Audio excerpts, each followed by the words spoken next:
కానీ మహిళలకి భద్రత ఉండాలంటే మహిళల్ని గౌరవించాలనేది మన ఇంటి నుంచే మొదలవ్వాలని నేను బలంగా నమ్ముతాను. అందుకే నేను విద్యాశాఖ మంత్రి అయినప్పుడు ప్రత్యేకంగా first class second class text books తెప్పించా. దాంట్లో ఫోటోలు చూసా. ఇంటి పనులు చేస్తున్న ఫోటోలన్నీ మహిళల ఫోటోలు ఉన్నాయి.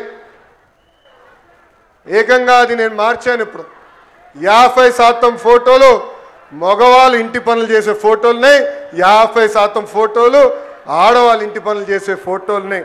అంటే మార్పు అనేది ఇంటి నుంచే మొదలవ్వాలని బలంగా నమ్మే వ్యక్తి మీ లోకేష్. ఇంకా మెగా పేరెంట్ టీచర్ మీటింగ్లో ప్రత్యేకంగా పిల్లలతో తల్లికి వందనం కూడా మన ప్రభుత్వం చేపించింది. ఇప్పుడు స్త్రీ శక్తి పథకం ద్వారా ఉచితంగా బస్ ప్రయాణం కూడా మన ప్రభుత్వం ప్రారంభిస్తుంది. ఈ పథకం మహిళలకు మరింత శక్తి సమకూరుస్తుంది. చదువుకునే దానికి ఉద్యోగాల కోసం కానివ్వండి, ఈ స్త్రీ శక్తి పథకం ద్వారా మీకు భారం తగ్గిస్తుంది. ఈరోజు బస్సు ప్రయాణంలో మా అక్క చెల్లెలు పెద్దమ్మ చిన్నమ్మలతో మాట్లాడా.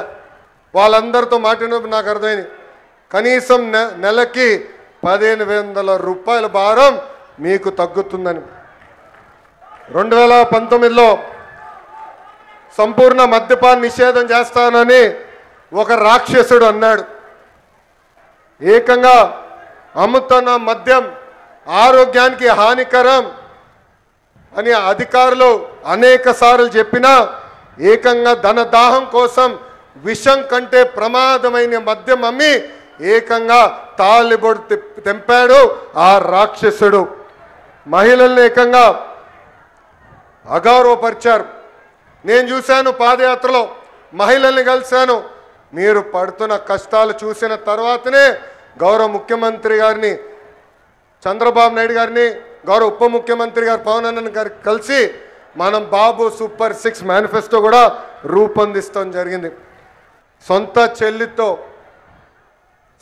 చెల్లితో రాఖీ కట్టించుకోలేని అన్న మహిళలు సంక్షేమం గురించి మాట్లాడుతున్నారు. సొంత తల్లిపై కేసు గెలిస్తే వాళ్ళు సంబరాలు ఈరోజు చేసుకుంటే చాలా బాధ కలుగుతుంది. అందుకే వాళ్ళందరూ ఒకటే చెప్తున్నా, ముందల మీ ఇంట్లో ఉన్న అక్క చెల్లెలు పెద్దమ్మ చిన్నమ్మ అదేవిధంగా తల్లికి న్యాయం చేసిన తర్వాతనే మా గురించి మాట్లాడాలని హెచ్చరిస్తున్నా. చివరిగా ఒక విషయం చెప్పాలనుకున్నా, ప్రభుత్వ కొనసాగింపు అనేది చాలా చాలా అవసరం. 2019లో రాష్ట్రం దారి తప్పింది. దానివల్ల అందరం అనేక ఇబ్బందులు ఎదుర్కొన్నాం. కనీసం మాట్లాడడానికి స్వేచ్ఛ ఉండేది కాదు. ఆనాడు ముఖ్యమంత్రిగా పనిచేసిన వ్యక్తి ఇట్లా వచ్చి ప్రజల్ని కలిసే పరిస్థితి కూడా ఉండేది కాదు. యువకులు చాలా నష్టపోయారు. మన రాష్ట్రంలో ఉన్న పరిశ్రమల్ని పక్క రాష్ట్రానికి తరిమేసే పరిస్థితి. కానీ ఇప్పుడు ఆంధ్ర రాష్ట్రంలో డబుల్ ఇంజన్ సర్కార్ ఉంది. కేంద్రంలో గౌరవ ప్రధానమంత్రి నరేంద్ర మోడీ గారి నాయకత్వం, రాష్ట్రంలో చంద్రబాబు నాయుడు గారి నాయకత్వంతో ఈరోజు రాష్ట్రం ముందరికెళ్తుంది. అందుకే ఇది మనందరం గుర్తుపెట్టుకోవాలి. మా ప్రభుత్వం కొనసాగింపు అనేది చాలా చాలా అవసరమని ఈ సభాముఖం మీ అందరు తెలుపుకుంటూ, చివరిగా మొన్న పహల్గాం దాడిలో, ఉగ్రవాద దాడిలో మనం భారతీయులను కోల్పోయాం. గతంలో ఇలాంటి సంఘటన జరిగితే మనం కన్నీరు పెట్టుకుని ఇతర దేశాలకు వెళ్ళేవాళ్ళం. కానీ దానికి ఫుల్ స్టాప్ పెట్టారు. అది ఎవరది?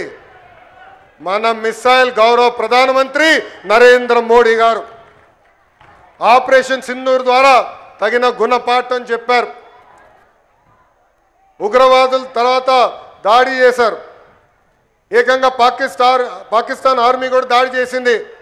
దాంట్లో మనం ఒక జవాన్ని కోల్పోయాం, మురళీ నాయక్ కుటుంబాన్ని కూడా నేను కలిసా. మురళీ నాయక్ తల్లిదండ్రులు వాళ్ళ బిడ్డ సైన్యానికి వెళ్ళాలని ఇష్టపడలేదు. ఉండేది ఒక్కడే, నీకేమైనా అవుతే మా పరిస్థితి ఏంటని. అప్పుడు మురళీ నాయక్ చెప్పాడు, నాకేమైనా అవుతే మొత్తం భారతదేశం ఈ కుటుంబానికి అండగా నిలబడుతుందని.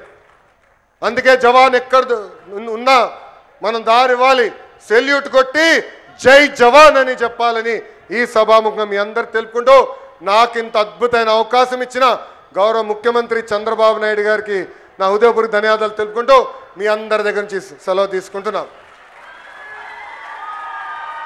వందే, పిడికలు బిగించి చెప్పండి, వందే. జై హింద్, జై హింద్. అందరికీ నమస్కారం. ధన్యవాదములు సార్. ప్రజల కోసం తన జీవితాన్ని అంకితం చేసిన సేవా ధర్మం కల మహానాయకుడు, సత్యం, న్యాయం, సమానత్వం పట్ల అచంచలమైనటువంటి నిబద్ధతతో ముందుకు సాగే మన గౌరవ ఉప ముఖ్యమంత్రి వర్యులు శ్రీ కొనిదెల పవన్ కళ్యాణ్ గారి ప్రసంగం ఇప్పుడు మనం విందాం.